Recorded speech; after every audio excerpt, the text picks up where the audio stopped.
Les patriarches de Don Jean de Montléon, chapitre 2. Premier séjour en Canaan. Genèse 12, 6, 9. Placés entre les empires qui étaient alors les plus puissants du monde, l'Égypte au sud et l'Assyrie au nord, le pays de Canaan, lui, ne formait pas un grand royaume, cohérent et unifié. Il végétait dans la division. La population qui l'occupait était très mélangée. Elle se composait à la base de peuples chamites, Sinéens, Sénézéens, Admonéens, Phérézéens, Raphaïm, Gergéséens, Jébuséens, etc. Mais ce fond avait été recouvert déjà par des invasions ou infiltrations d'autres races qui, sans les détruire ni les asservir complètement, s'étaient mêlées aux indigènes. Tels étaient les Armoréens, les Araméens, originaires de Syrie, et surtout les Étéens, ou Hittites, venus d'Asie mineure. Par le fait de cette situation, le pays présentait une poussière d'États minuscules, que gouvernaient des souverains locaux, indépendants les uns des autres. Une partie de la population était sédentaire. Elle habitait des bourgs qui nous paraissent tout petits aujourd'hui, mais qui, bâtis sur les hauteurs et très solidement fortifiés pour l'époque, lui assuraient une réelle sécurité. Les maisons, bien différentes de celles de Mésopotamie, n'étaient guère que des cases, sans autre ouverture souvent que la porte ou un trou dans le toit. Par contre, le service des eaux était très perfectionné et rendait fertile le territoire environnant.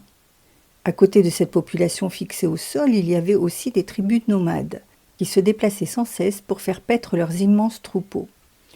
Peut-être par leur aspect extérieur, ne différaient-elles pas beaucoup de celles que l'on peut voir aujourd'hui encore en Orient. Quand une caravane se met en marche pour changer de pâturage, écrit un missionnaire, toute la richesse que possède la famille est chargée sur le dos des chameaux agenouillés. Les serviteurs sont auprès de leur maître. Tout autour, les troupeaux de brebis et de chèvres, les ânes qui se mettent en marche à côté des chameaux. Le cheikh, distingué de tous les autres par son manteau de pourpre et par le bandeau de cuir qui serre son turban autour de la tête, tient une lance à la main pour guider la marche et fixer le lieu du campement. Le costume des hommes est celui des anachorètes de la primitive église. Simple tunique de laine, sorte de manteau retenu sur la tête par une corde en poil de chameau, quelquefois un énorme chapeau en grosse tresse de palmier. Pieds nus ou à demi chaussés dans un morceau de peau de vache brute, lacé sur la jambe avec de la ficelle de jonc. Les femmes portent le costume des anciennes religieuses, robe sans taille, serrée par une ceinture grossière, scapulaire ou autre robe dépourvue de manches et légèrement ouverte sur les côtés. Guimpe large formant mentonnière, sur le front une espèce de béguin servant de bandeau, un ample manteau posé sur la tête enveloppe tout le corps.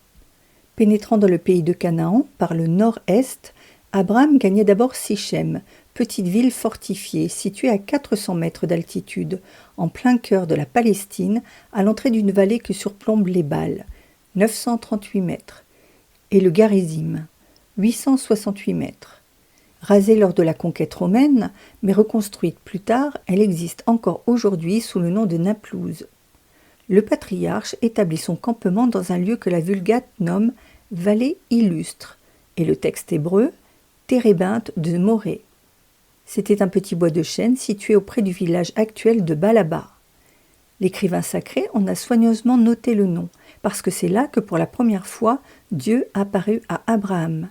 Il se manifesta à lui, probablement sous une forme corporelle, et lui dit « C'est à ta postérité que je donnerai cette terre. » Abraham, profondément ému, voulut reconnaître cette faveur insigne par un témoignage durable, et il éleva un autel au Seigneur. Après cela, il se remit en route, parcourant étape par étape tout le pays qui serait un jour l'héritage de ses descendants. Il continua à descendre vers le midi, et bientôt, ayant gravi un plateau calcaire, il planta sa tente entre Béthel à l'occident et Haï à l'orient. La ville, que l'Écriture désigne ici sous le nom de Béthel, s'appelait alors en réalité Louza. Ce fut Jacob qui changea son nom plus tard, à la suite de la célèbre vision de l'échelle. Quant à Haï, elle était bâtie sur une colline qui domine le cours du Jourdain, dans une région aujourd'hui encore très riche en pâturage. Des fouilles récentes ont révélé son ancienne opulence. Le patriarche dressa là encore un autel comme pour prendre possession du pays et le consacrer au Seigneur. Mais il ne continua pas moins à vivre sous la tente et à nomadiser. Pourquoi cela ? Pourquoi n'a-t-il pas imité les autres chefs de peuple, dont le premier acte, aussi bien à Rome qu'en Grèce ou en Orient, fut toujours de fonder une ville ? Pourquoi n'a-t-il pas cherché à établir un royaume, à poser les bases d'un État stable, dans cette terre de Canaan que Dieu lui-même lui avait assignée comme patrie ? Sans doute on peut mettre en avant des raisons d'ordre économique, et en particulier la nécessité de déplacer les troupeaux pour les faire vivre. Mais ces raisons ont peu de poids. Elles n'étaient pas de nature à empêcher une évolution, qui s'est imposée bien souvent au cours de l'histoire, qui s'impose encore de nos jours à des tribus nomades, surtout avec un chef de l'envergure d'Abraham. En réalité, le motif qui détermina notre patriarche à mener une vie errante fut essentiellement d'ordre religieux. Ce fut la nécessité de préserver les siens de tout contact avec les cultes idolâtriques, qui se répandaient alors parmi les peuples comme une épidémie. Le paganisme envahissait tout, contaminait tout. Or Abraham avait reçu, dès le premier appel de Dieu, une promesse et une bénédiction. Il savait que sa race était celle qui aurait l'insigne honneur d'assurer le salut du monde et d'engendrer un jour le Messie. Et pour répondre aux desseins de la Providence, il fallait donc qu'elle restât absolument pure dans sa foi, intacte dans ses mœurs, et qu'elle se gardât de pactiser, si peu que ce fût, avec l'idolâtrie. Dans les siècles qui suivront, le souci de préserver le peuple élu, des cérémonies et des coutumes des gentils, sera une croix continuelle pour ceux qui auront à le gouverner. Les Juifs, avec une incroyable obstination, tendront sans cesse à modeler leur vie sur celle des païens. Au désert, 40 jours après l'alliance solennelle du Sinaï, leur premier soin, dès qu'ils se croiront affranchis de la tutelle de Moïse, sera de fabriquer un veau d'or, à la manière des Égyptiens, pour pouvoir l'adorer. Et le même égarement se renouvellera constamment au cours de leur histoire. Ils ne penseront qu'à adopter les sacrifices des païens, leurs rites, leurs mœurs. Ils iront jusqu'à se faire initier au culte de Belphégor, le dieu de la luxure, le plus immonde de tous les dieux, et cela du vivant même de Moïse. Or, Abraham déjà se rend parfaitement compte du danger. S'il s'établit quelque part, il sait que la contamination gagnera inévitablement la tribu dont il a pris la charge. Et il a au plus haut point le souci de son rôle de pasteur, non pas de gardien de troupeau, mais de pasteur d'âmes. Il se sent responsable de toutes ces âmes qu'il a faites en Charan. Alors, il n'y a qu'un moyen, c'est de rester entre soi, c'est de vivre en dehors du monde et d'éviter tous les voisinages dangereux, en ne fixant sa demeure nulle part. Aujourd'hui encore, l'exemple de peuples comme les Touaregs au Sahara et même en Europe, celui des Tziganes, sont là pour montrer que le nomadisme constitue une clôture sociale plus hermétique qu'une muraille ou une frontière.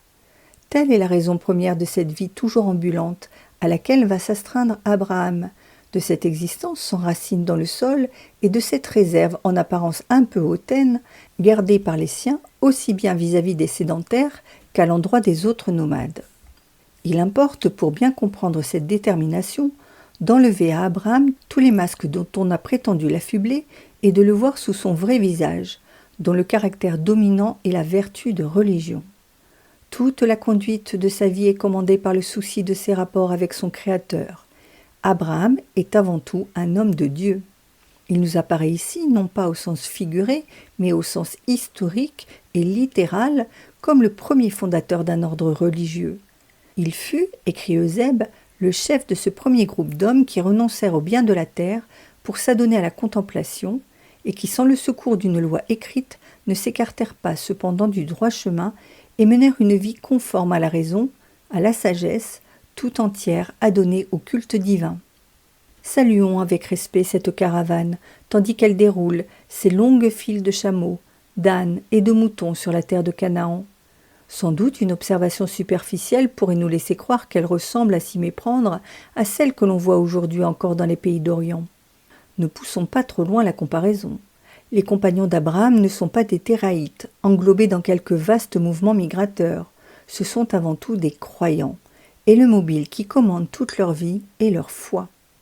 C'est pour maintenir celle-ci dans sa pureté originelle qu'ils ont embrassé cette existence mouvante et vagabonde, et c'est leur foi aussi qui les amena à pratiquer ces hautes vertus patriarcales dont les vestiges pieusement conservés donne encore de nos jours aux habitants du désert un je ne sais quoi de noble et de grand.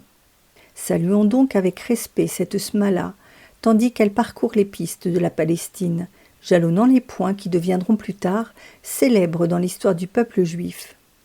Elle porte en elle les germes des trois grandes civilisations monothéistes, la chrétienne, la juive et l'islamique. Elle porte en elle surtout l'espérance du monde, le lien primordial qui groupe ses membres entre eux. Ce n'est pas la nécessité de vivre, ni le souci de se défendre ou quelque ambition humaine, c'est la promesse reçue par leur chef. C'est l'alliance conclue entre le vrai Dieu et lui. C'est la certitude de voir naître un jour parmi leurs enfants celui en qui seront bénies toutes les nations. Commentaire moral et mystique.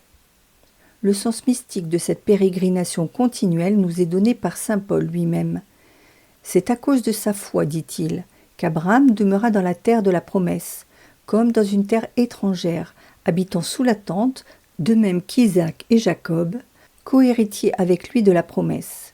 Il attendait la cité qui a des fondateurs, inébranlables, dont Dieu est le fondateur et l'architecte. Chef de file de tous les hommes de foi, Abraham devait montrer par son propre exemple au peuple des élus que le juste n'a point ici-bas de demeure permanente, qu'il ne peut s'attacher à aucun lieu comme à sa vraie patrie, mais qu'il doit aller à travers la vie présente, toujours en quête de nouvelles vertus, de nouveaux progrès, jusqu'au jour où il verra s'ouvrir devant lui les portes taillées chacune dans un seul diamant de la cité de Dieu. Taré, au contraire, qui abandonne la cité des Chaldéens, mais qui n'a pas le courage d'aller jusqu'à la terre promise et s'installe dans le pays de Charan, est la figure de ceux qui quittent le monde avec le dessein de changer de vie et d'embrasser la perfection évangélique, mais qui n'ont pas la persévérance d'aller jusqu'au bout. Bientôt, ils se laissent captiver par les œuvres mêmes auxquelles ils s'étaient adonnés pour devenir meilleurs. Ils les aiment pour elles-mêmes, ils s'y attachent, ils s'y installent, et ils oublient le but vers lequel d'abord ils s'étaient mis en chemin. Saint Ambroise remarque qu'Abraham, après avoir élevé un autel au lieu dit, le térébinthe de Morée, n'offrit point sur lui de sacrifice. En effet, ajoute-t-il, Abraham ne connaissait pas encore le vrai sacrifice, celui dont l'oblation d'Isaac serait la figure, celui en vue duquel il recevrait lui-même la bénédiction de Melchisédek. Et par ailleurs, il comprenait que les sacrifices d'animaux irraisonnables étaient insuffisants pour rendre au Dieu qu'il venait de voir un culte digne de lui. Ainsi, le Père des croyants s'élevait au-dessus du culte juif, avant même que celui-ci ne fût établi. Il se rangeait déjà parmi les vrais adorateurs, ceux qui adorent en esprit et en vérité.